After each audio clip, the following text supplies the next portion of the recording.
everyone. Welcome back to another episode of Talking Toku, Boston and Bellingham's only podcast about Godzilla, Gamera, Ultraman, and all of their kaiju friends. I am your host, David. I'm Brian. And for once, we are talking about one of the main tenets of our intro, which I feel doesn't happen as often as it should. It's also kind of funny it took us this long to actually talk about, review a Gamera thing. Well, Brian, there's a reason for that, I think. I mean, not really. If we really wanted to review something, then we could have just... Well, do you not remember the whole reason I was bugging you to watch all the Gamera movies was because a year ago now, I believe, is when that post about the Shin Gamera shit was going on, and I was like, "Oh, well, let's do an episode like detailing what that could possibly be." Brian, you should watch the Gamera movies so you know what you're talking about. And then True. That's just gone now at this point. We can't do that anymore. It's been too long. That's true. You Yeah. bitch. But it did turn into a pretty funny meme. It did. I mean, you still haven't watched The Brave, so like the meme's not entirely dead yet. I'm gonna take my sweet time with that one. Fuck. Okay, but that's okay. I'm gonna watch Gamera 3 again just to add more time. Even though I don't need to really watch it, even though I want to, because it's amazing. Why 3? Because the last one you watched was Guardian of the Universe. Wouldn't you want to watch 2 next? Yeah. Oh yeah, that's true. That would make the most sense. That is true. I think, at least. Yeah. You need to watch all 3 to get Gamera's character arc. You know, it's the whole thing. You can't. I mean, you can, but it won't be as satisfying. But yeah, after what we're talking about this week, I'm definitely in a Gamera mood. So honestly, so am I, dude. I've been like itching. What was I saying before Discord made a noise? I think because I've been in a Gamera mood. I've been itching to watch like some Showa Gamera. Itching for it, man. I want to do it, but I feel like with the addition of our new co-host Siobhan, I feel like I should wait until she's free to watch it with her, so she can understand it. But yeah, she's not here today, unfortunately. But that's okay. We'll get her back on real soon. Don't y'all worry. But anyways, if you couldn't tell by all this lead up and stalling or whatever you want to call it, we're talking about Gamera Rebirth today because that's what everyone's talking about, because he's back, baby. Gamera has returned. Thank God. The big Chungus himself is back. That is definitely an accurate statement, because boy is he thick in this show. He is a big goddamn turtle in this show. He's probably the chunkiest he's ever been in the whole franchise, I think. Yeah, but not like a fat chunky, like a holy shit, he's jacked. Yeah, chunky. he's built like a wrestler almost. Yeah. And that's pretty accurate. Yeah. But we'll get into that. We have a whole episode to get through, and y'all know we start off with the news. We got some news to cover. So Brian, why don't you Kadokawa has announced a prequel comic to our main topic, Gamera Rebirth, if you didn't know. Gamera Rebirth, code Thyra. I think it's Thyrsos. It looks Greek. Thyrsos? I don't know. Gamera Rebirth, code Thyrsos. Gonna go with that one. Featuring art by Cambria, Bukahatsu, Taro. The prequel takes place a whopping 100,000 years before the main series and details the origins of the kaiju. The first chapter is available to read online for free in English right now.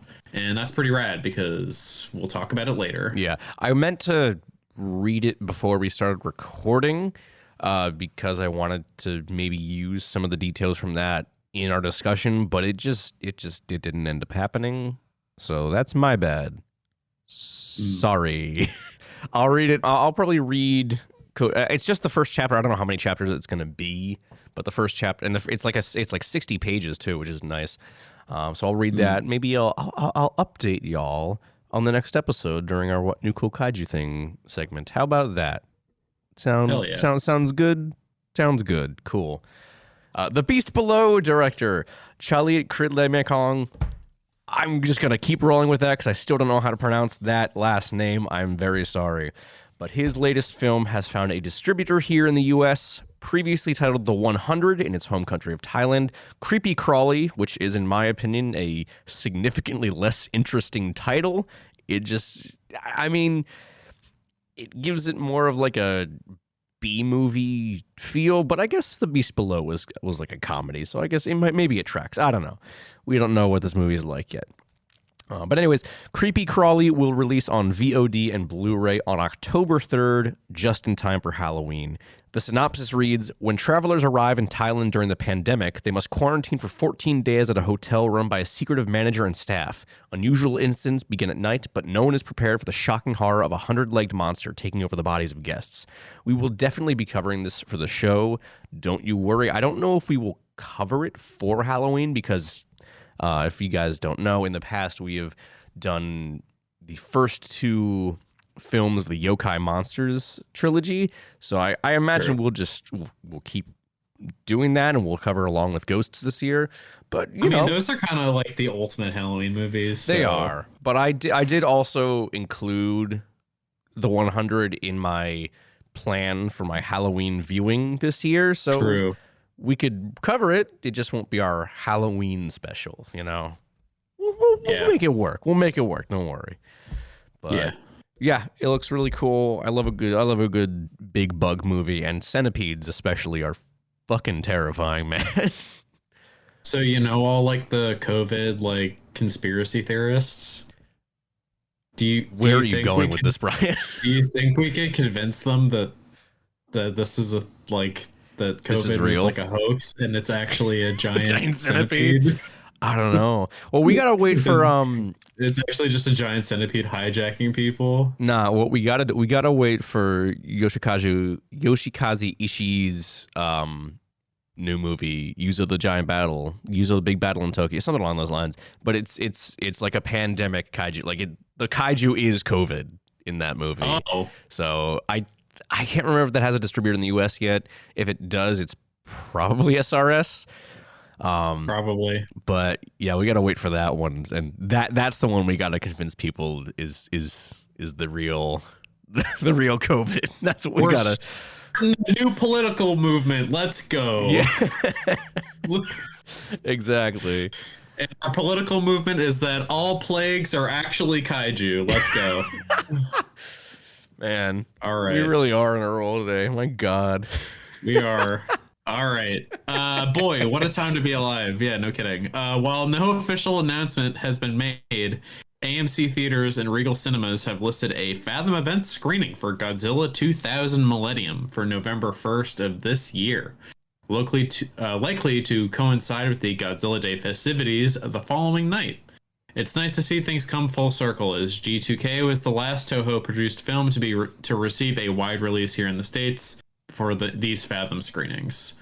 That is pretty sick. I did see that, actually, on the Kaiju United Discord. Mm-hmm. I think I saw that. Maybe you're the one who told me to look. I think I did, yeah.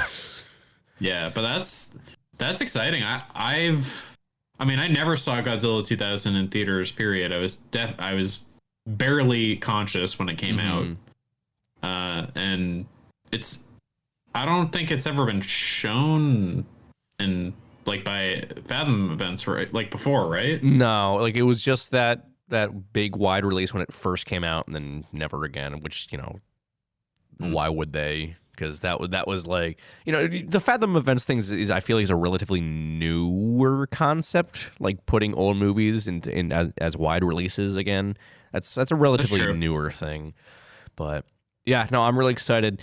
I never got to see Godzilla 2000 when it was in theaters either, and I remember when I learned that it had been in theaters, I went up to my dad and was like, "Why didn't you take me to see this?" I was really upset. So it's like, son, you didn't know your own name. I was 3 years old. That is when I was shown the movie when it came out on VHS, like months afterwards. I would have been fine. That's fair. I was 2, so I definitely didn't know my own name. That's fair. But yeah. So Godzilla 2000, and I think also Godzilla versus Hedorah, but I don't know if that has a date yet. Do we know if the version of Godzilla 2000 is going to be sub or dub? I Are they don't going to give an know. option like how they did with or no, I guess they didn't. They didn't give an option with Yeah, they didn't give an option with the last couple Godzilla ones. No. Yeah, I don't know. I mean, I hope it's the dub, because the dub's better than the sub. I think most people agree with that. I don't know. I hope so. Fingers crossed. We'll see. But I do really want to see Hedorah in theaters. I think that would be a blast. It's been a hot minute since I've seen Hedorah, so I would also be down for that. Yeah. I think the last time I watched Godzilla versus Hedorah was your Godzilla marathon like a decade ago. Oh god, yeah, that was a long time ago. Oh my god, that was so long ago. Oh, so actually, speaking of Hedorah, so a friend of the show, Rachel, she's been slowly getting her boyfriend into Godzilla, and I think we may have covered this when we had her on to talk about Kaiju United, but she's like vehemently against showing him Hedorah or Megalon because they're just too weird. And me and Jacob have just been like, do it, fucking do it. Show him those movies. Just do it. Megalon, really? Yeah. I mean, Megalon is just like a Power Rangers. I know. It's not even that bad. Like Hedorah is kind of out there, but Hedorah is definitely the more out there monster, but not even by that much. Yeah. Like even the concept isn't that hard to grasp. Yeah, I know, right? But maybe we can finally convince her to show him Hedorah after this. Yeah. That'll be good. Just go full weird, show all the weird shit. Yeah. That's where all the best ideas come from. Exactly. I mean, I've come around. I used to like be kind of whatever on Hedorah, but I've come around on it in recent years for sure. Yeah. All right. Moving on to our last news segment. We're back on kaiju literature. Let me tell you guys, coming out this Christmas, the best kaiju book of all time, Love from Godzilla by Olivia Lucchini. This is a picture book to read to your child and teach them all about how delightful love is. And let me tell you, it is the most adorable goddamn thing I've ever seen. Brian, look at that art I just posted. Oh, I saw this already. It's so great. I love it. It's so cute. There's no reason it should be that adorable. I do like how they still tried to make Ghidorah look a little bit evil. I know, it's with the red eyes. It's really nice. They're like, we're gonna make him cute, but we still gonna make him look like a little bit of a bastard. Yeah, right. It's and then awesome. Mecha G has his little like grin. I like that. Yeah, I love it. It looks really good. I think that's December 26th. So just after Christmas, but sometimes like Amazon ships them a little earlier. Yeah. So, why not? But all right. Adorable. That is it for the news. It's time to talk about a turtle. Yep. I'm talking about a turtle.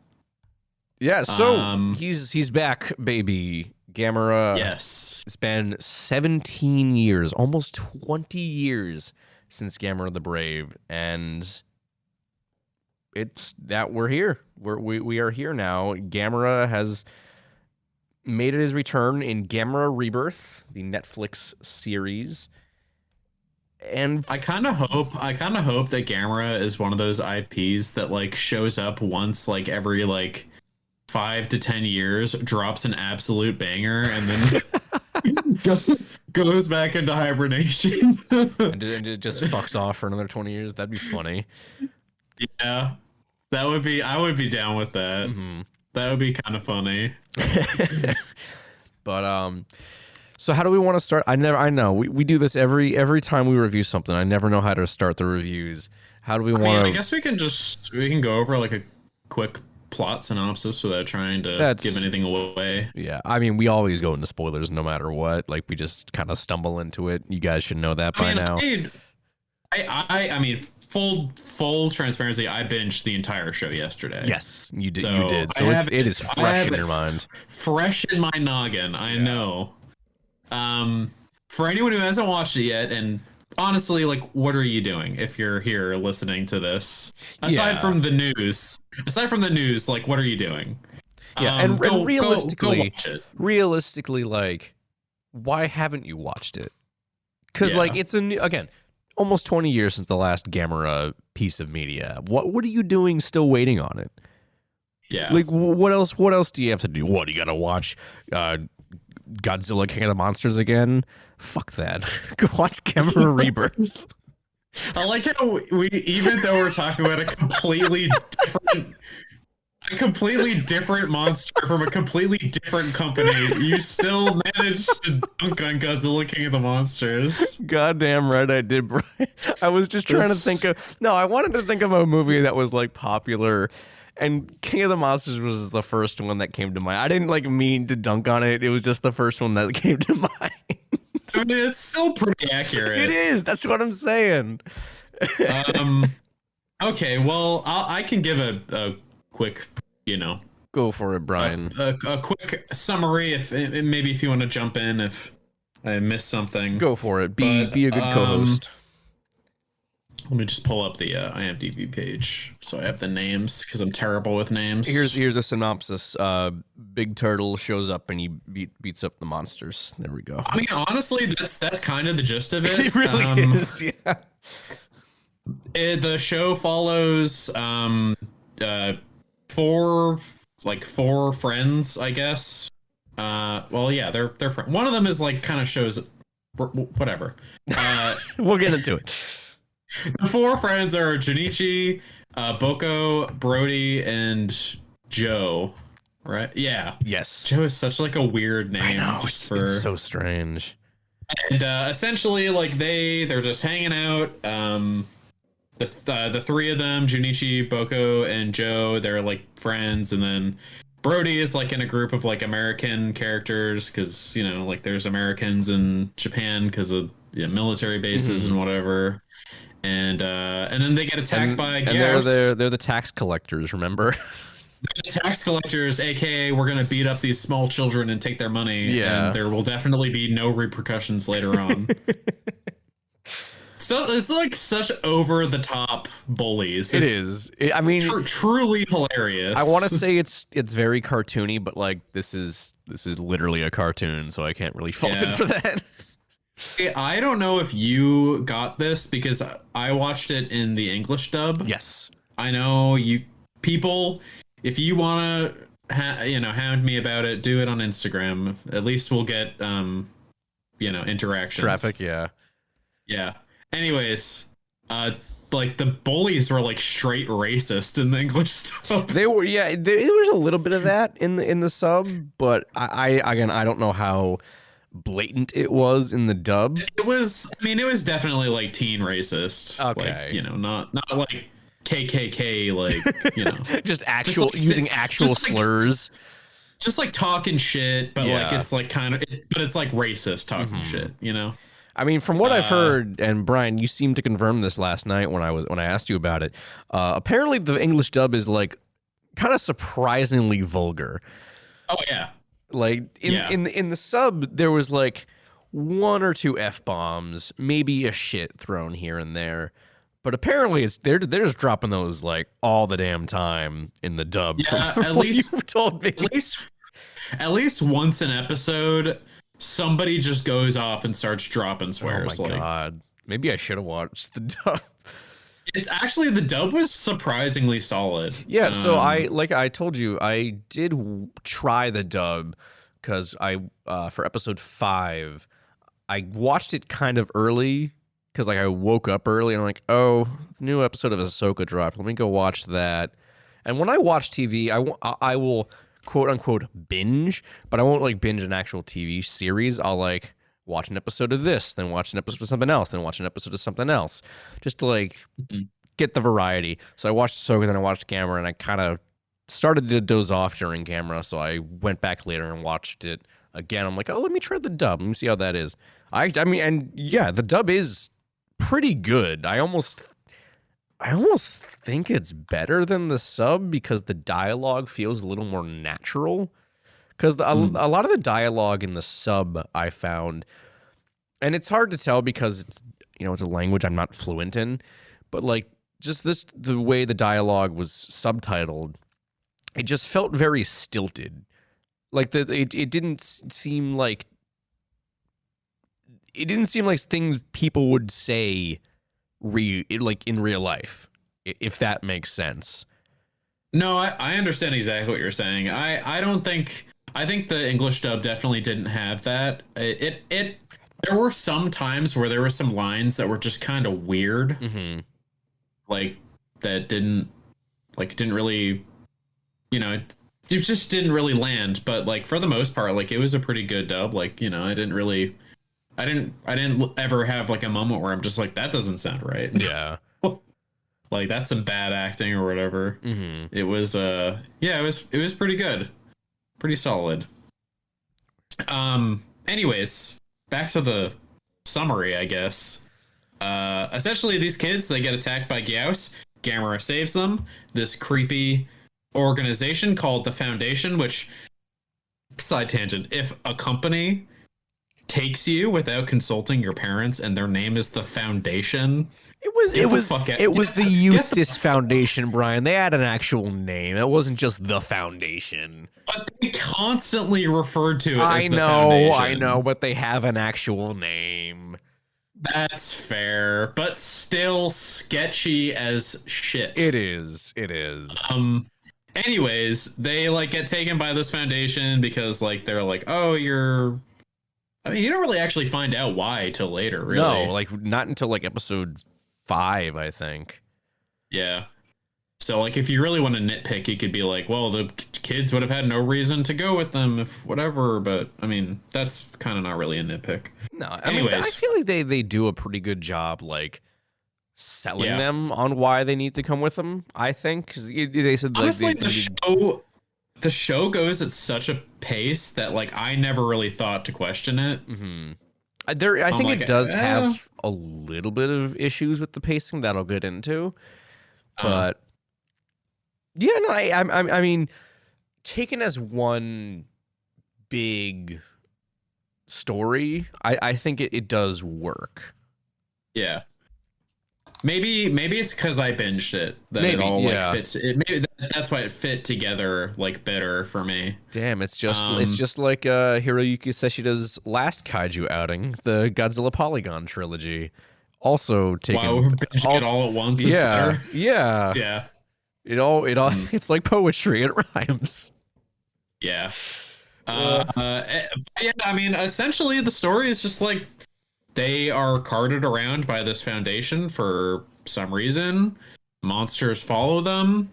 They really specifically want to kill these kids for some reason. And Gamera every time shows up to defend them.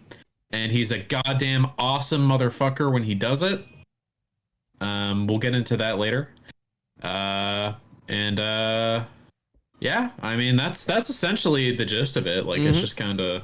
you know, going around. Very, very bare bones kaiju plot, but you know, it's safe. But like the characters are pretty good. Like, you know, Boko and Joe, they have a history. Joe lost his family, and Boko kind of like took up like a surrogate brother role, and that's like a very interesting dynamic. And you got Junichi, who's just kind of like a weird kid who's like into like conspiracy stuff, and his friends judge him for it. And then Brody's just an asshole.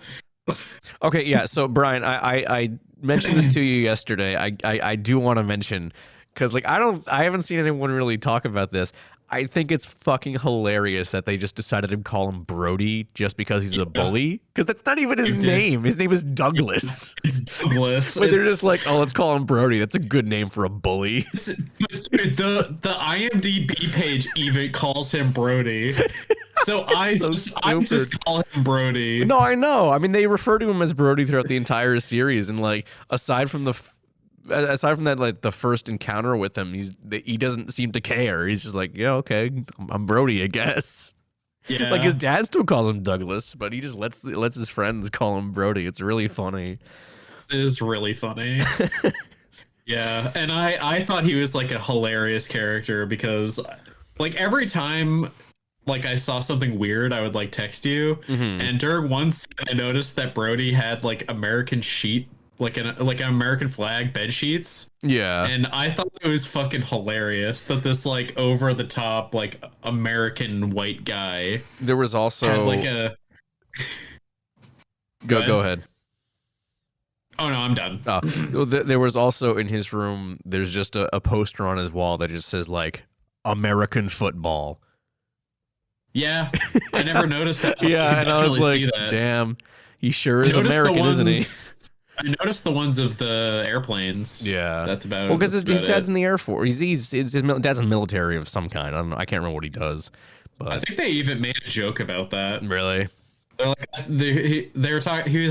Brody said something about the Navy, and then they were like, "Isn't your dad like Air Force?" And he's like, whatever." The show doesn't even care what part of the military he's in. That's funny. Yeah. All right.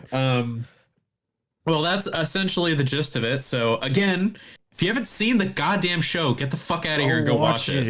It's for the most part, it's pretty good. It's yeah. I mean, yeah. The only thing that really I couldn't get, like would constantly like get in my head was I hated the animation for the characters specifically. Yeah. Like I mean, and we've talked about it before. Like when the trailers first dropped for the show, it's a little tough to get past the animation, especially for the human characters. It's very obvious that they put all the budget for the animation into all the kaiju stuff, which like I mean that's even what Sam said, our number one fan Sam said when she came in while I was watching it, and she looked at it, saw the monsters fighting, and then saw the characters, and she was like, they spent all of their budget on the monsters. Because all the kaiju models are way more detailed than any of the human models. It's really funny. Even move the way they're animated and how they move is like it's a lot more fluid. It's way smoother, looks way more lifelike. Yeah. And that I'm trying to remember if that was the case in Polygon, in the Godzilla Polygon trilogy, but I don't think it was. I mean, the monsters were a little more. I thought it was just bad in general. I didn't like any of it. I don't know, but yeah, maybe that is what's the opposite of rose tinted glasses? Shit tinted glasses. I don't know. Is there an opposite for that? I just remember not liking them so bad that maybe I just don't remember anything good about them. But I don't know. I think we're due to go back and rewatch them. I looked it up and it just says so rose tinted glasses is a statement of not looking at the world as it actually is or seeing it your way. If you want to remain in the realm of glasses, just non-tinted or clear glasses. So that's kind of really boring. That's stupid. Oh, hold on. Pessimism idiom. Here we go. Black glasses, I guess. I like my answer better. I like shit tinted glasses. Yeah, black glasses is still kind of boring. So I guess we're doing shit tinted glasses. That's just sunglasses. Dude. I know. Yeah, it is just sunglasses. Like that's not bad. Those are good. They help me see while I'm driving. I'm gonna sit down indoors and watch with sunglasses on and watch Godzilla. That's what I'm gonna do. Yeah, because I'm cool like that. Yeah. I wear sunglasses inside. All right, well, do we want to, because we talked up the animation so much for the monsters, do we want to give our thoughts on them? Yes, I think we should, because big monsters are cool. I think we should start with the big man himself, Gamera. I think so. I think Gamera he's probably the best redesign, which, I mean, he's the star of the show, so he very well should be the best redesign out of all of them. He's like we said at the top of the episode, he's a thick boy. Let me tell you, like he is like straight jacked in this show. Yeah, very much so. Like I'm just looking at like an image of him, and like he still looks like Gamera, but he's like He's got a lot, like, honestly, like his skin looks a lot like Godzilla, like MonsterVerse Godzilla. Like, not the shell, but the skin. It does, like especially in the face. Yeah, it does. It feels very much, which is interesting because back in I think 2015 when Katakawa made that trailer for Comic-Con that was like, oh, we're doing a new Gamera movie, but then they changed the mind. I was like, oh no, we weren't. That was just a little fun thing to celebrate the 50th anniversary. We're not doing a new movie. It was the same thing there too. Like it felt very MonsterVerse inspired. yeah. And I guess I don't know if they just kept with that here, but it certainly seems like it because again you're right, the skin texture is very, very similar. Yeah. Yeah, I really like his look. It's really the face. He's got a very expressive face, which you want because Gamera as a character. I was going to say that I was very, very surprised and very pleased with how expressive they made him. Mm-hmm.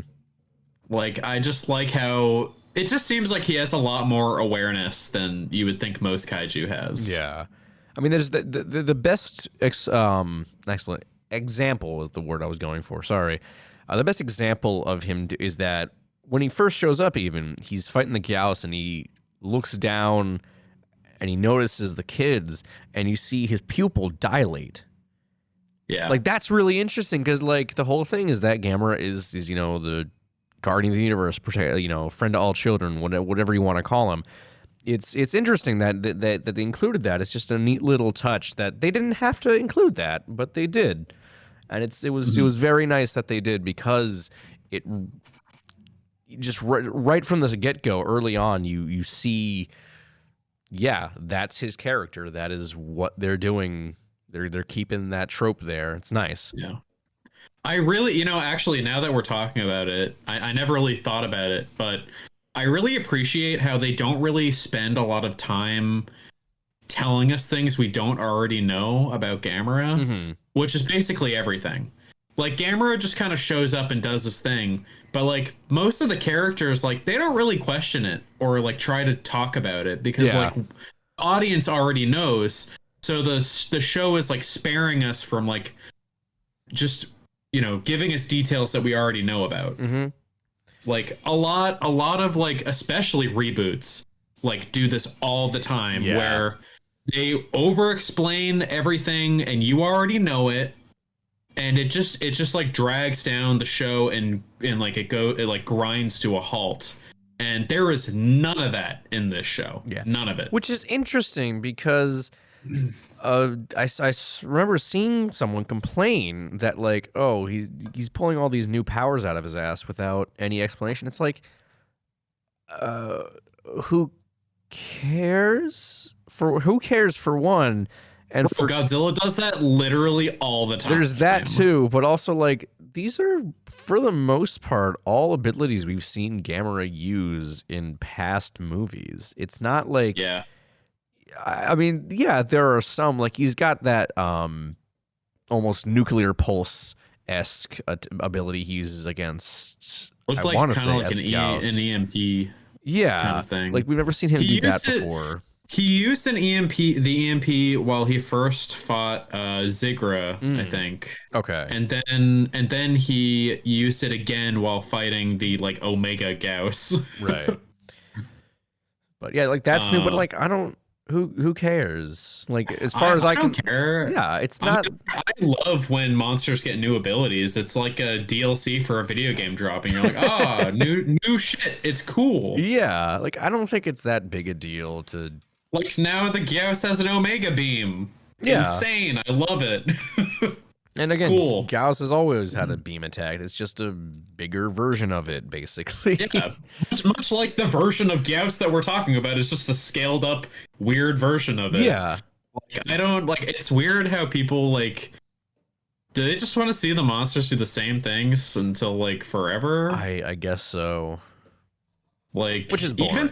even like the new crazy one that showed up when I think it was Gamera was fighting Jiger and he did like the Mortal Kombat fatality with his like firearm. Well, even that's kind of more or less lifted from Gamera 3. Oh yeah, you're You're right. Because Irys pins his hand to the building and he's like, fuck this, blows his hand off and just makes a fist of pure fire. So it's more or less the same thing there, which actually I'm curious if he kind of put this together.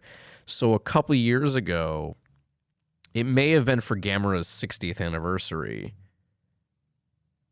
but Matt Frank did a big redesign of Gamera with like a friend of his. And to work that kind of idea in, he included that Gamera can like, put the, like, I don't know how to word this. Let me see if I can find it. I might be able to word it. Yeah, Lava Fist channels plasmatic magna to extremities. So he can just like put that fire, like the elemental power, like just into any part of his body. So I'm curious if like this version from Rebirth kind of took inspiration from that redesign. I don't know. Like I feel like Matt is big enough in the kaiju community that could be possible. I don't know. I mean, I would definitely not put it past them to take an idea from a prolific artist. I might ask Matt about that now. I'm like, hey, hold on a second. Were you ever consulted about this? Do you need to sue Kadokawa now? Oh my god, that'd be ridiculous. Anyways, yeah. But yeah, Gamera's cool. So I wanted to ask you, what'd you think of like how he does like it's like electricity and then it turns into fire?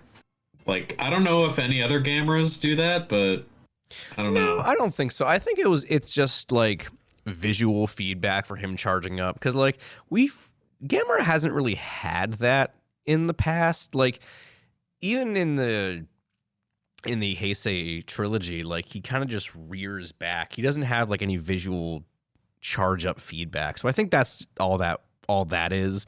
Just like basically giving him his own version of Godzilla's fins lighting up. I think that's all that is. It's neat. I think I like it a lot. Like it's unique because like, you know, it looks like static, like electricity, and then it just like turns into fire. And I think that's pretty unique. Yeah. Like it makes it seem like there's more going on like internally, like with his biology. Which I'm sure there is. So I should have included this. Actually, I think I did include this in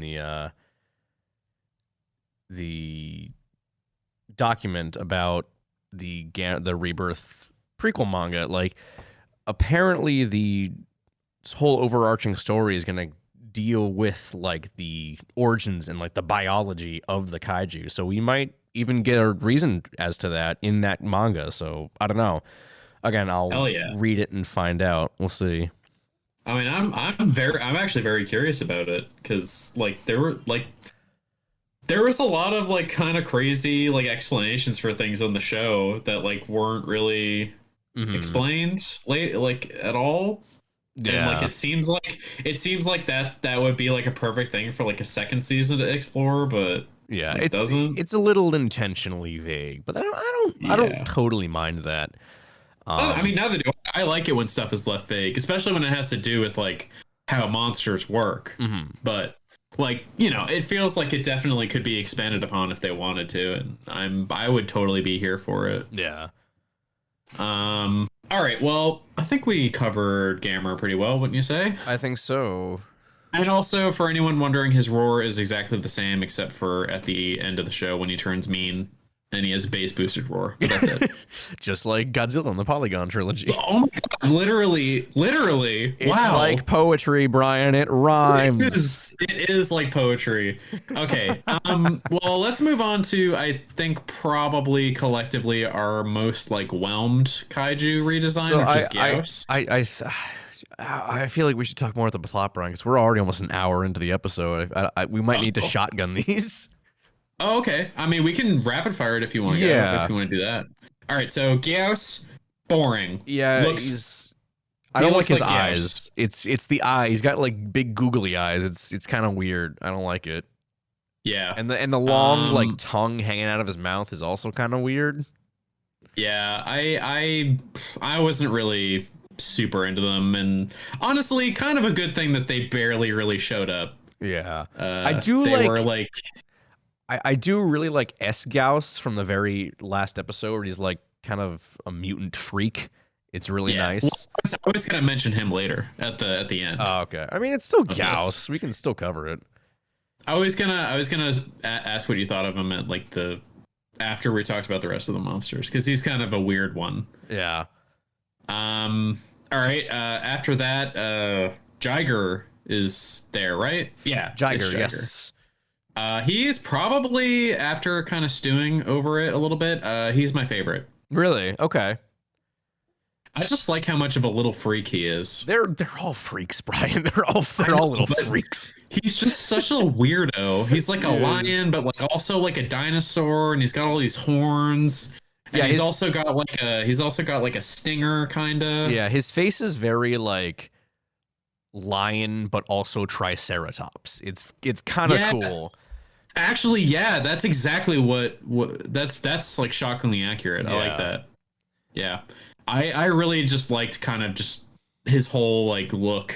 I liked how he kind of hopped around. I loved how he dodged Gamera's like overhead attack. Oh yeah, he just kind of like dodged out of the way. It was pretty sick. He just jumped out of the way, landed on his side like it was like a poorly done combat roll. It was so good. That I really really love that. I love when the monsters really like just act like animals. And Jiger was just that for me, where he just acted like an animal. All right. After Jiger was Zigra. Yes. So Zigra, I've talked about this with you quite a bit, Brian. Zigra, I love the design. It's a really good looking design. I love the face. I love his weirdly, disgustingly long tail. Yep. But it doesn't look like Zigra to me. It looks more like a Space Gauss redesign than anything. And me and Brian were talking about this last night. I think we figured out why. Is because he has legs. He has like actual legs that look like they function on land, but they make a point to say in the show that he doesn't function well on land. And Ryan, you mentioned, then why does he have like legs if he can't? Why does he have like actually fully formed feet? It doesn't make sense if he doesn't use them to walk on land. What does he use them for? Exactly. And like Zigra in the original film, like it's the only thing I liked about that movie. Yeah, just about. He had legs, but you could tell that they were more like they looked more like shark fins because he's a shark. He's an alien shark. That's why they look like shark fins, because he's a shark. But yeah, I don't know. It's again, I love the design overall. It's just I wish it looked more like Zigra to me. That's all. Yeah. I do appreciate that they kept kind of like what his face looks like. Yeah, his face was the best part of the design. I love those beady red eyes. Those were really effective. Yeah. And don't get me wrong, like I'm not saying the original Zigra design would work in this show at all, because God, it will. No. God no. Like, that is a very aged design that belongs in the Showa era of Gamera. But like you definitely could have done better. It seems like they definitely spent less time with Zigra than the other redesigns, which we're going to get to right now. The next one being Giron. Oh, hell yeah. Giron's my favorite. I love what they did with Giron in this series. He looks so damn cool. I remember you and I talking about it, and at the time I was like, Giron and Jiger are like right neck and neck for me. Like I love both of the redesigns. You wanna talk about your thoughts? With just how insane he is. He's flipping around for literally no other reason other than it looks cool. He's you know what he reminds me of, Brian? What? He reminds me of like a Dark Souls player. Yes, a Dark Souls player. Yes, thank you. I was hoping you were gonna have the same thought I did. Thank God, because he's just flipping around. Quite literally, like yes. Exactly. And because like there's no reason for him to be flipping around. I mean, I guess like maybe he needs the force to be able to cut through the things. Like he can't just kind of rear his head back and do it like that. He needs to be like up in the air to get like some momentum. That is true. I didn't think about it like that. But it does seem like the blade on his head is like really sharp. Yeah, because he runs Gamera through pretty easily in their fight. Yeah. Which I gotta say, like Gamera recovers from that pretty instantaneously. Yeah, I don't really think he has very conventional biology. No, he doesn't, because like Giron's head, you can see it. It's big. That's pretty much like the equivalent of being stabbed with like a claymore. I'm probably bigger than a claymore, Dave. Yeah, probably. The blade on Giron's face is probably like half the size and length of Gamera's midsection. Yeah. I want to say so. All right, so maybe like the Dragon Slayer. That's like getting run through by 3 claymores, Dave. Yeah. So we'll chalk it up to being like, excuse me, we'll chalk it up to being like the Dragon Slayer from Berserk or the Buster Sword from Final Fantasy VII. We'll stick with that. That's actually pretty accurate. That size is yeah. I do. Also, I just had another thought. He also reminds me of Dante from Devil May Cry, flipping around. Okay, that's also very accurate. Yeah. I like what they did with his shuriken, because in Gamera versus Giron, they just kind of come off his head, but in this one, like, it's just the scales off his back that are just razor sharp. I think that's super cool. Oh yeah, it's super cool. And he uses the blade as like a magnetic accelerator cannon. Yeah, it's almost it's insane. I love how it's really cool. I love that. I love how his face splits apart when he roars. I know like Shin Godzilla like has just ruined a lot of monster design with having that thing, but like Giron does it really cool. It actually works though, because like it wouldn't make sense if he had a conventional mouth. Exactly. And even like looking at him, like his model doesn't have like a visible seam on his head, so it makes sense that it splits apart like that. It's super cool. Giron's easily my favorite design from the. Also from the love his like droopy eyes. Yes, I love those where you can't quite tell if he's looking at you. Well, he kind of had that in the original movie too. Yeah, but I really like how they translated it to the show. Yeah, it's great. Yeah, Giron easily my favorite design. He's right up there with Jagger for me, but I wouldn't like. I think that Giron is definitely. You know what? This show, this may not be 1-to-1, but I feel like this show did for Giron what Godzilla Singular Point did for Jet Jaguar. You know what? I think you're right. Made people think he's fucking sick. Yeah, I agree. I think you're right. Yeah. All right. Well, let's move on to the second to last, being Virus. All right, Brian. I want to hear your thoughts first. Virus, or however you say it. I want to hear your thoughts on this first, because I have what might be a hot take. I thought he was neat, but I don't know. I just didn't really think it landed like they wanted it to. Okay. I do not like it. No? Because, and here's why, Brian. I don't think you can do a squid kaiju nowadays and have it be interesting. I think it's just way too hard to have it be visually interesting, because you look at him, he just looks like every other giant squid monster from any movie or TV show from the past 10 years. And that is true. He doesn't look like Virus from Gamera versus Virus. That was what I was going to bring up, is that he does not look like the original Virus at all. Like, I think the only I'm looking at the two pictures. Removed. I'm looking at the two comparisons right now, like comparing the two designs. The only similarities I can tell, aside from them being squids, obviously, is the 3-pronged head. That's the only thing that is visually similar to the two. That's that, Yeah, and like I've thought that ever since we first saw him in the trailer. I just like that. That's not Virus. That's just a giant squid monster. I don't get it.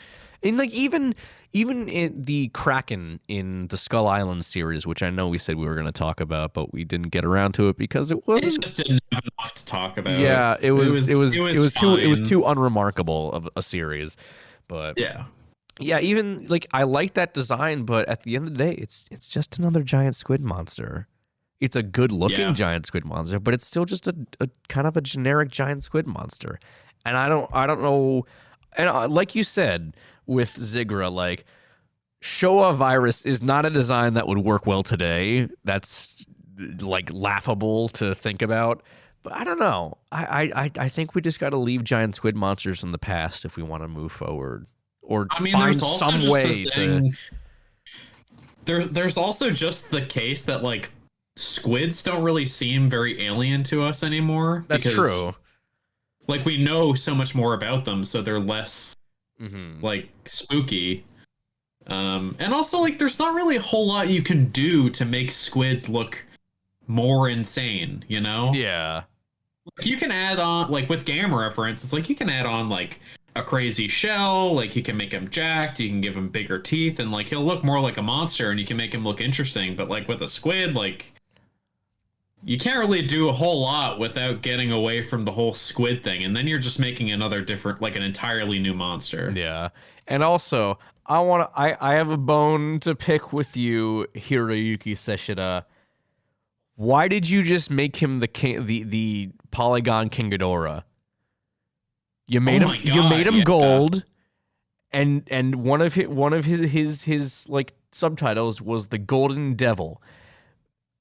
In Godzilla the Planet Eater, one of Ghidorah's subtitles was the Golden Demise. It's you just did Ghidorah again. I didn't even notice that. And the whole thing with Virus is like that was do we even like figure out like what like who the Eustace Foundation was? Like did they have a name? No. Okay. Well, the precursors to the Eustace Foundation, like Virus killed them. It's just Ghidorah. It's literally just Ghidorah. Why did you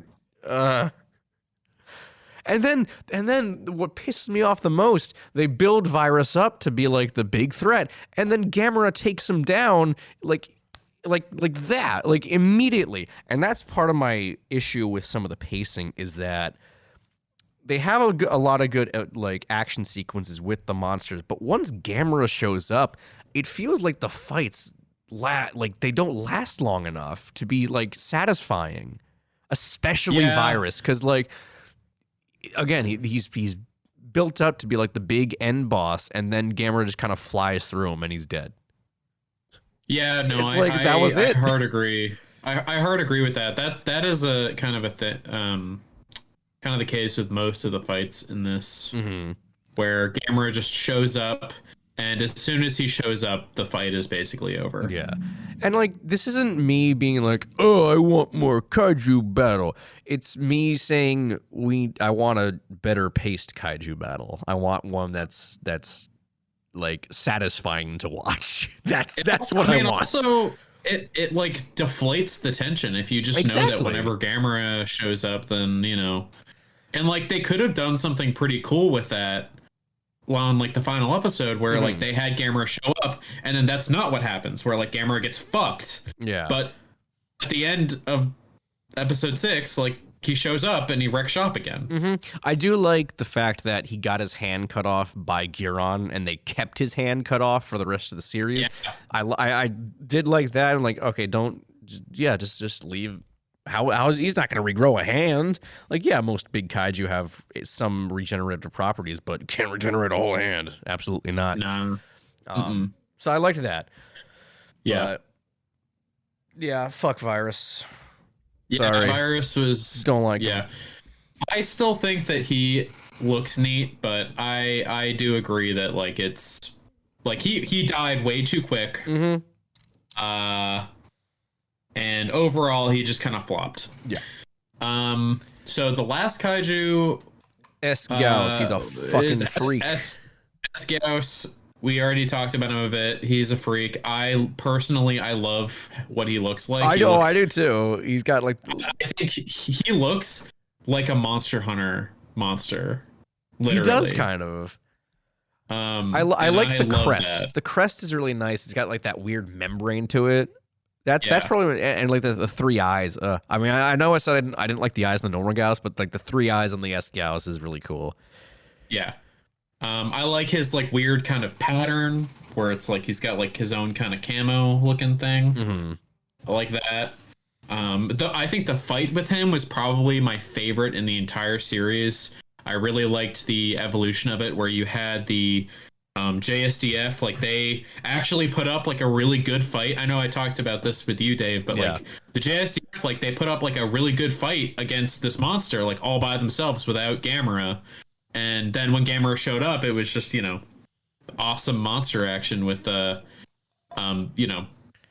humans continuing to support, even though I think that Boko running and then not having a plan for when he got to wherever he was going was kind of stupid. Oh, but that's part of the charm of Gamera movies, Brian. The kids always got to help out. That's true. Which, hey, cool transition time. Back to the characters in the story. Hey, how about that? I'm ready for it. Boy, those kids got into some wacky shit, huh? It really did. Just casually on a weekend, nearly getting sacrificed to a getting sacrificed to a monster. Yeah, just to ensure the purity of the human race, but also the genocide of the human race at the same time.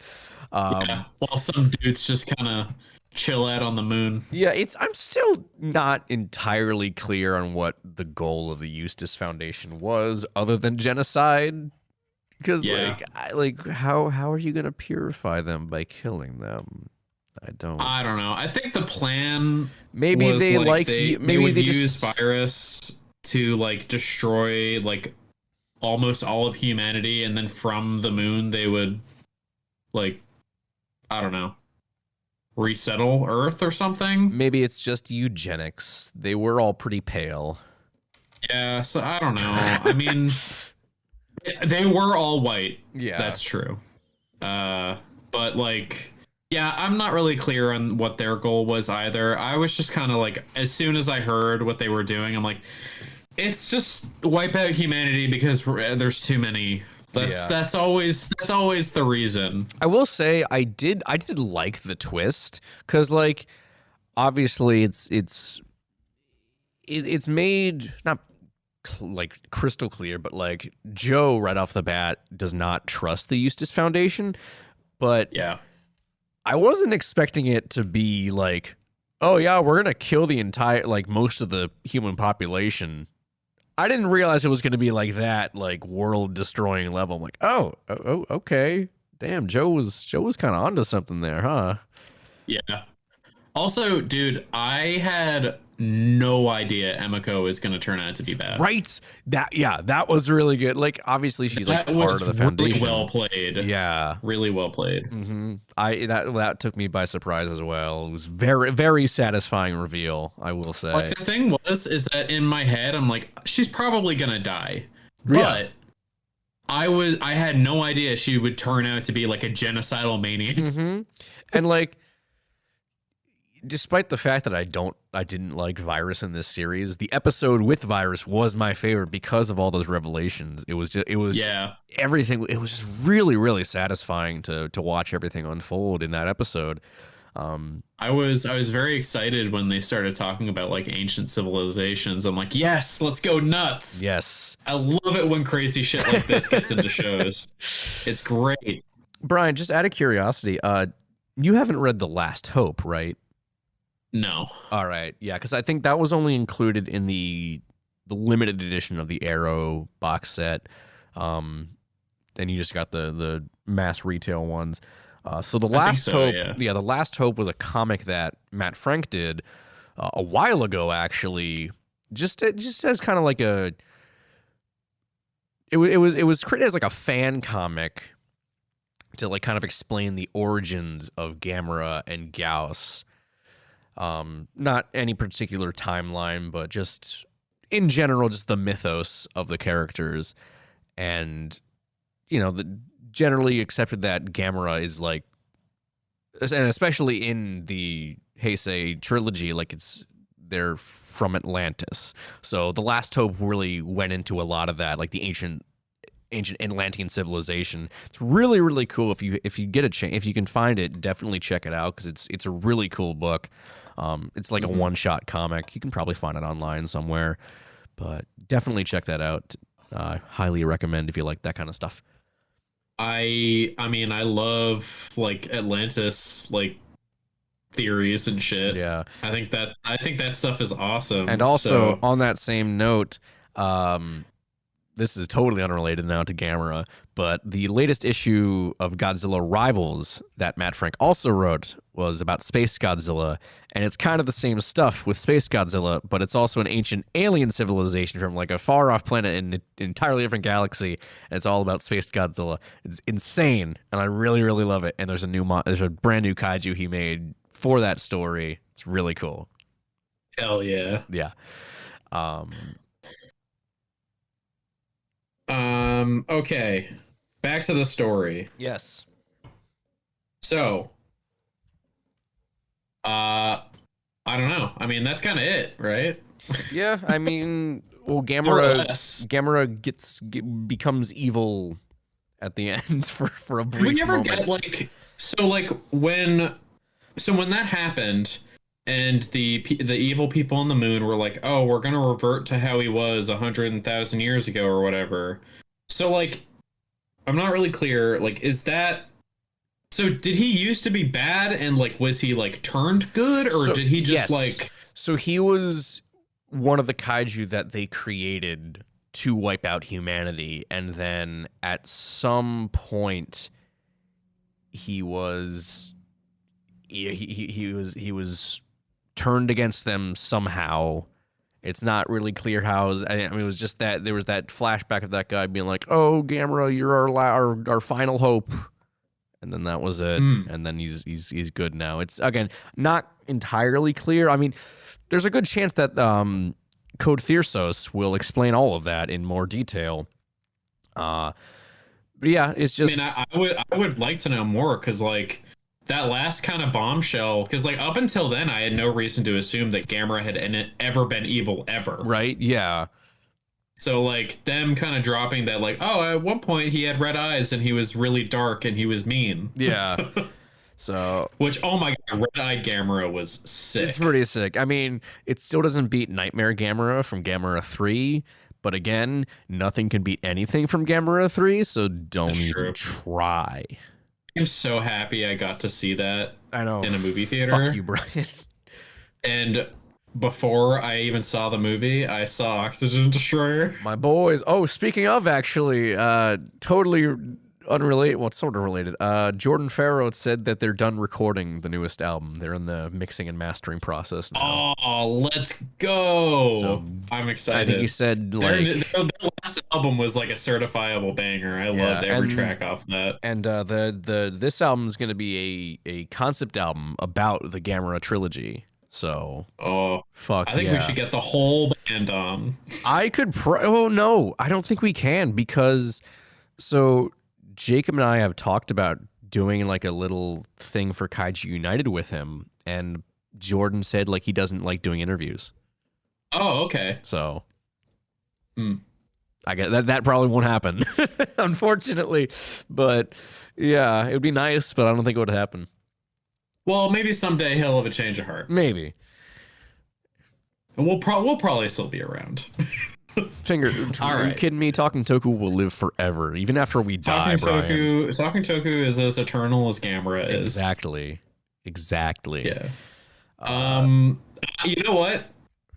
Can we talk about how like surprisingly gruesome the show can be sometimes? Yes.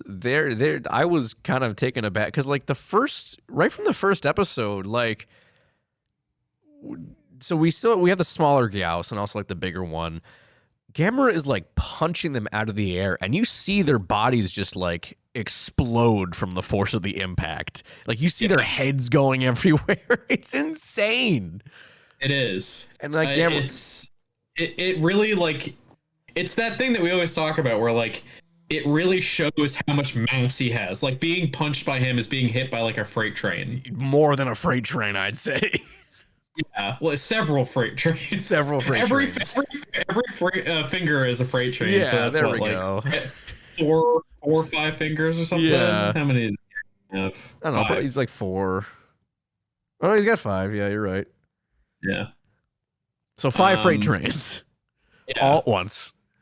Like it was just so satisfying him just seeing him beat the shit out of these monsters because like the show really like, and it goes back to the budget thing, like they really put all the budget behind these monsters because they feel huge. They do, yeah.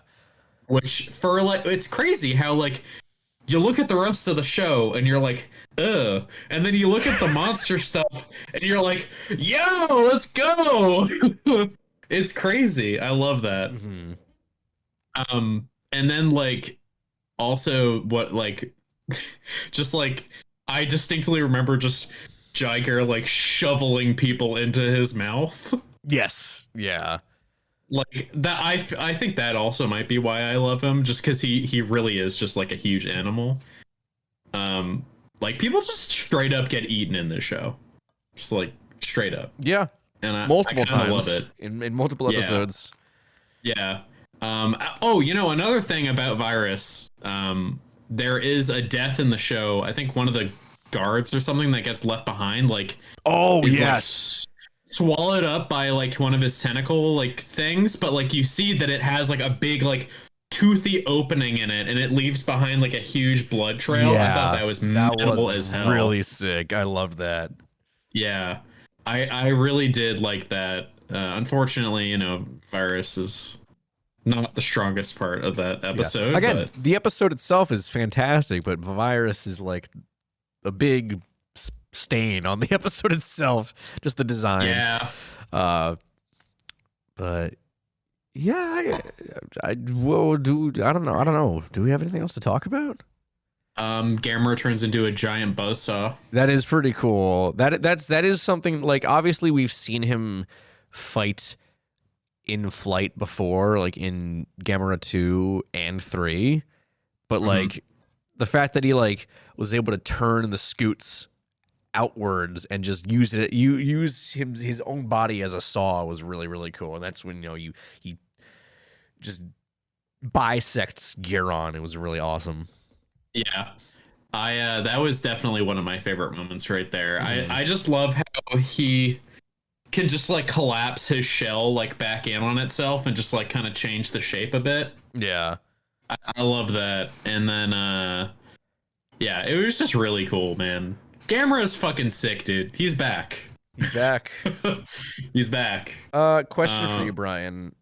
Sure. How do you feel about Tazaki? Oh, the suit guy? Yeah. I kind of liked his. I actually did really like his character. He was his motivations were kind of all over the place. It was kind of. I think for like a lot of people, he might not land as a character, but like to me, he just seemed like a guy who thinks he has a handle on everything. And he just doesn't realize how out of control he is until like the last minute. Yes, and it was really satisfying at the end. I think see him get there. They perfectly translated that to screen. Yeah, I think that was incredibly well done. His character arc, because like for a while I couldn't figure him out. I'm like, you know, he might be bad secretly, and like sometimes he kind of gives me the vibe of he's like a little bit like uncaring. But yeah, I mean, I did not see Emiko turning out to be the crazy maniac, and then Tazaki being just some confused guy who's just way in over his head. I love that. And then at the very, very end, he's just Steve Jobs. Oh yeah, he's literally just Steve Jobs. He turns the Steve Jobs because he like steals the energy source or whatever. He's got the turtleneck. He's bringing up smartphones. He's literally just Steve Jobs. It made me. I laughed out loud when that happened. I was sitting here in my office watching it. Sam was in the background doing something, and I was like, I was watching for the after credit scene, and I was watching it, and she's like, "Oh, it's Steve Jobs," and I'm like, "Yeah, it is Steve Jobs." Wait, Brian, is something weird gonna come out of this, or is this just like a gag? And it was literally just a fucking gag. Brian, do you think that means the real Steve Jobs survived a kaiju attack? I think that this is actually a secret origin story for Steve Jobs. All right, so you got to watch this before you watch the any of the Steve Jobs biopics. That's the cinematic universe. Yeah, this is the Steve Jobs cinematic universe. Okay, I think I'm finally done talking about the show. All right, there's a lot more to talk about, but one last thing though. Sure, baby Gamera. Literally the best thing I've ever seen. He's a good little dude. Yeah, literally the cutest, most adorable dude. I know for a fact people are gonna make him their wallpaper, or make him their wallpaper in droves. Yes, I said this earlier, but he also gives off like major "mom said it's my turn on the Xbox" vibes. Yes, and yes, I kind of love it. I used to be one of those kids. Yes. Yes. All right. Oh, you know what? Actually, one last thing. Sure. Fucking excellent choice to have the end credit, the final end credits music be an acoustic cover of the Showa Gamera theme. That was fucking sick. I had a huge smile on my face listening to that. It was really awesome. I don't think I listened to that. I'm gonna go have to listen to it now. It's the credits of the final episode. It's oh my god! I feel like a fool for missing that. How dare you, Brian? How dare you? Was it after the Steve Jobs scene, or I think it was before. I think. It is because I did skip to the after credit scene. Sad. Yeah, you missed the acoustic Gamera cover. I'm just not used to them like sneaking shit in there like that. Especially a Netflix show. That's fair. But now you have a reason to go listen. I mean, I did say that this show is so good. It's probably going to be one that I just have on in the background. Yeah, I do want to rewatch it at some point. Maybe not anytime soon, but definitely at some point. We'll see. Yeah. I might just watch it again for Jiger, to be honest. Me, but for Giron. Yeah. Oh my god, Giron's so cool. I keep thinking about him. All right, let's move on. Let's move on. Hey Brian, what new cool kaiju thing did you checking out? I watched Gamera Super Monster, and I watched Gamera. What's the first one on the Heisei? I forgot. Guardian of the Universe. Guardian of the Universe. And Gamera Super Monster is a huge piece of shit. Literally awful. I said the Flash was better than it. Yeah. Terrible. No, hold on. I quoted you on it. Let me see if I can find it. Was this in like privately or in the server? I think it was privately, I'm pretty sure. Are you sure? I think so. Well, it was a lot of messages ago. There's too much. I think I said the Flash is marginally better. Yes, yeah, marginally better than Gamera Super Monster, and I said to put that on the Blu-ray cover. Yeah. Oh my god, it was so bad. It was like literally incomprehensible what I was watching. Yeah. What a huge piece of shit. It's something, all right. Guardian of the Universe was a pretty good movie. I liked it. It was good. Yeah, it's just a good time. Yeah. But that's what I've been checking out. Very nice. Well, I have something, actually just one thing really. And Brian, I was talking to you about this last night. I watched Jaws 3D. Oh my God, you did. Boy, did you. Boy, did I. And Did you watch Jaws 3 or did Jaws 3 watch you? I think Jaws 3 watched me. Yeah. I don't remember if I gave you my final thoughts, but No, you didn't. I said it feels like a movie that started production as a Jaws ripoff, and then somehow halfway through production stumbled into getting the rights for the Jaws franchise and became a Jaws movie halfway through production. No, you actually you did say this. Okay, to I me. did say that. All right, but yeah, that's what it feels shockingly like. accurate. It was such a strange movie, and the fact that it's like half of it is an advertisement for fucking SeaWorld of all things. How did you feel about the effect of the shark smashing through the glass? All right, Brian, let me tell you. I've obviously seen that clip hundreds of times. Yeah. It doesn't make you any readier for it. Yeah, you're right. Because keep in mind, I was obviously stoned off my ass. I can't tell. I think seeing that clip in context while that high was probably one of the most satisfying moments of my life, Brian.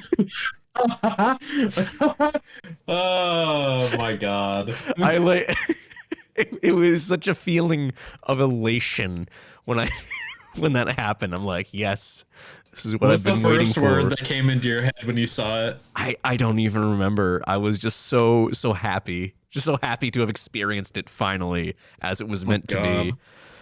As God intended. As God intended, yes. Oh my God. So, you got to answer me this. Are you going to put yourself through Jaws the Revenge next? Yes, absolutely. I don't know when, but at some point I will, yes. I'd say you need a solid 8 months between now and then. I probably do. Just work your tolerance back up, because Jaws the Revenge is the worst one. Yeah, I've heard horror stories about it. Believe me. I mean, I told you the shark. They have it roar like a lion. Yep. In the movie, and then just play it completely straight. Yeah. God. Well, good luck to you, and God bless you for watching that huge piece of shit. I know. I'm gonna oh need my the God! luck. I just remembered. I talked to my dad about Jaws 3, and he saw that in theaters. Oh no! I'm so sorry. In 3D. Oh, I'm so sorry. What a fool! What a fool! What a fool! Oh, I do have one more thing to mention. I said earlier that I've been reading a lot of Jeremy Robinson's books. I did finish one recently. I read Antarctos Rising, and it was actually really, really good. It's so it's about the entire continent of Antarctica thawing. The entire planet just goes through a total climate shift. Antarctica thaw, the poles, the magnetic poles move.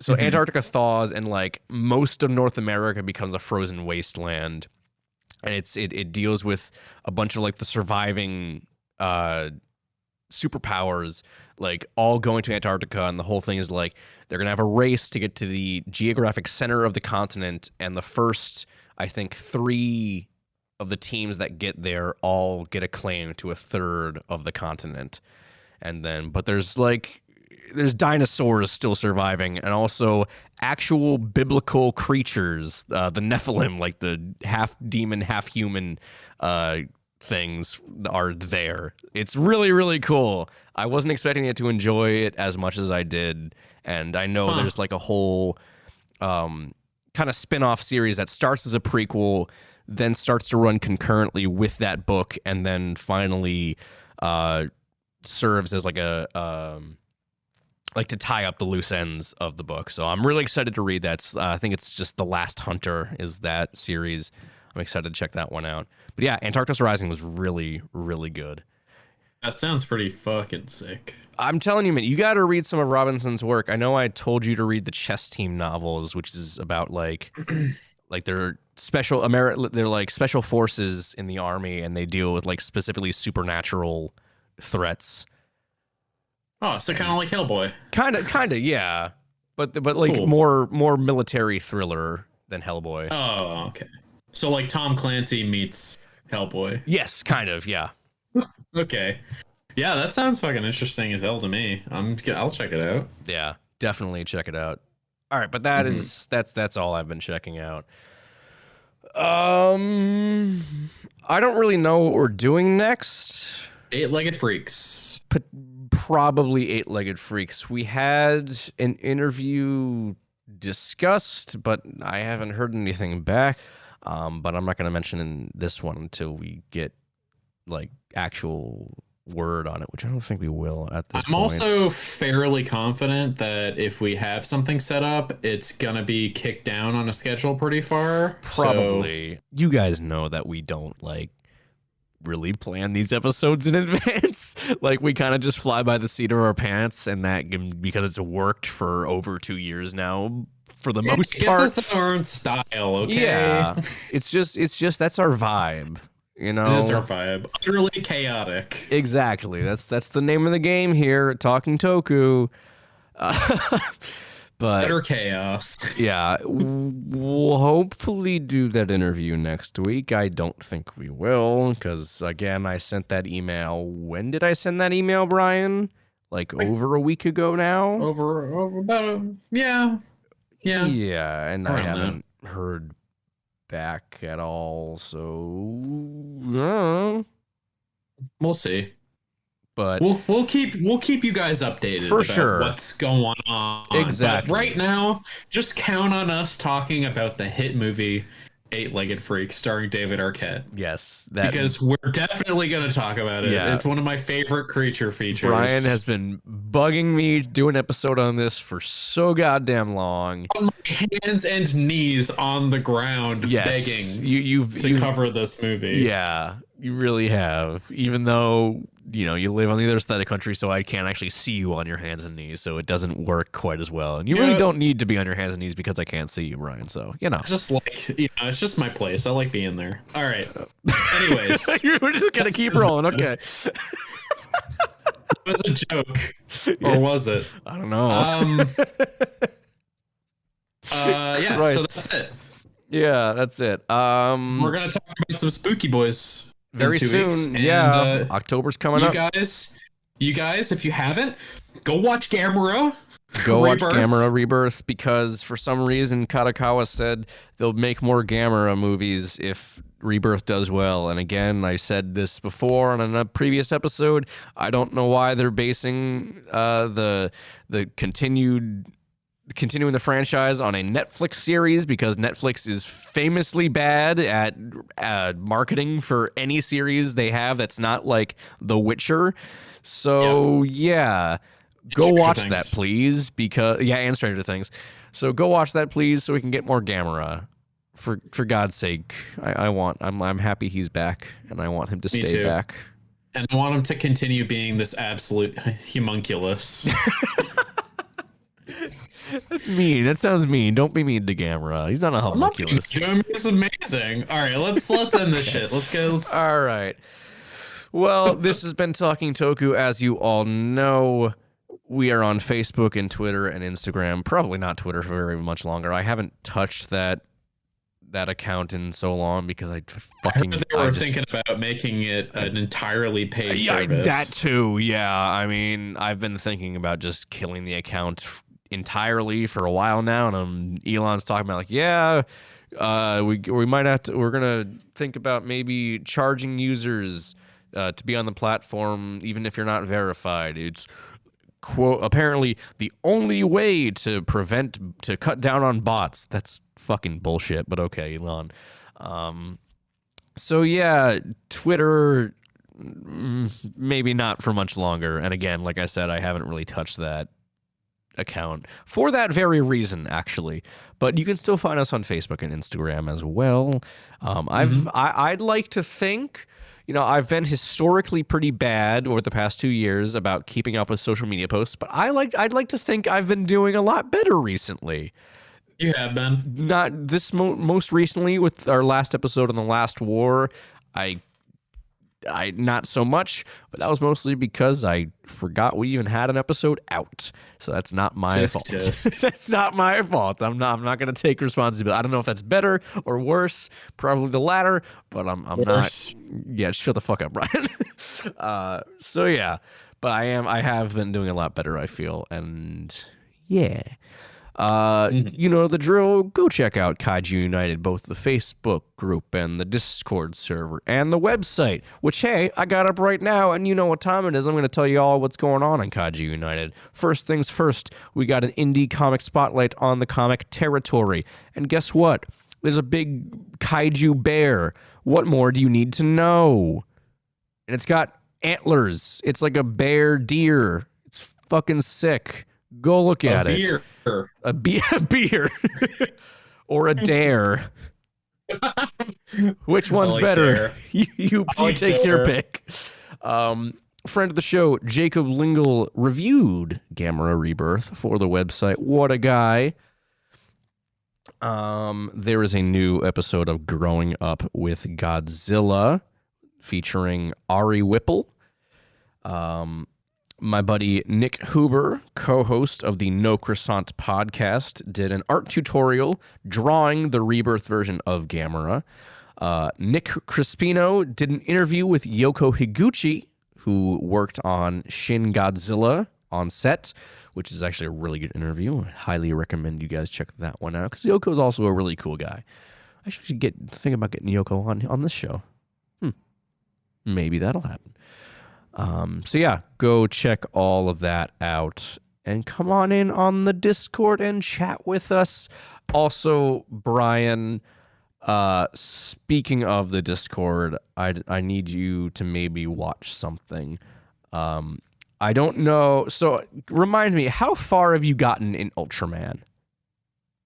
I don't remember. Do you remember meeting Alien Dada? Yeah. Okay. Brian, go to the Kaiju United Discord server and watch the thing I posted in the memes channel. Oh my god, I'm so behind on everything. Oh no, what is this? Oh no. Dave, that's disgusting. I'm going to leave all of this in. I'm going to post what I'm talking about on Instagram with absolutely no context, so you guys will be able to see it. But I will give some backstory on it. This just came to me out of the blue, like a fucking lightning bolt from God struck me in the head out of nowhere. Yesterday while I was at work, and just thinking about it had me straight cackling, and I was just like, I need to make this a reality.